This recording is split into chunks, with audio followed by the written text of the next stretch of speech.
Aabbo weergaban ku nahay dunidan aan joogno. Aabbo warahdayda gabay baan kugu ammaanaye.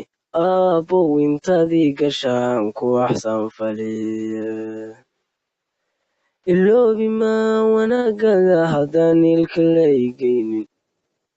Adduunyadan dhex joogno idil ahaanteeda.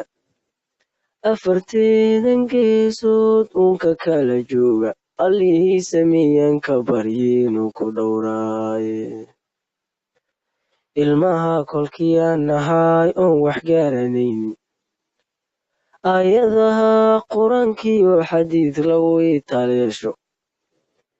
Adiga i barayo waan ogsoonahay. Abaalkaaga maan gudi kare waa un dadaalaye. Unugyada jirkaaga baan qayb ka ahayaabe. Isirkiyo halkii aan ka yimid adiga weeyaane. Ilinkaan marayaba ducaan ku aqrinayaaye. Awoodoo dhan Allahayo wada lagugu eegtaye.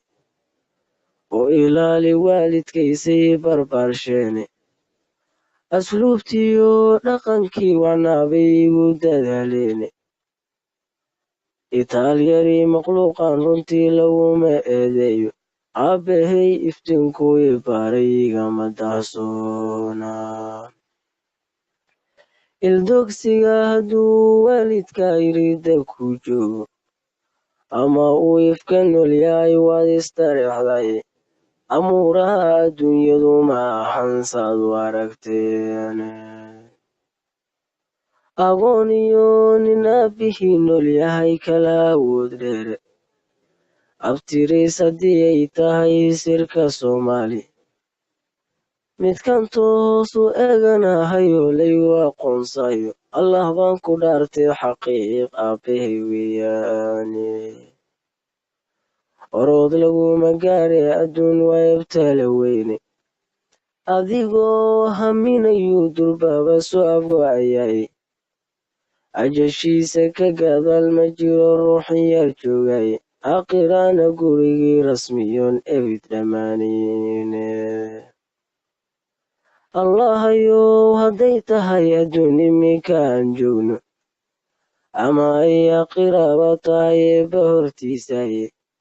Aabbahay Rabbiyo ku sii nolol ammaanaysan.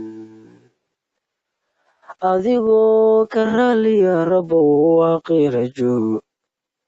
Udgoonow rasuulkeeni Rabbow way ishaleelaane. Abuubakar Sidiiq iyo asxaabtii uu la jaar noqdaye.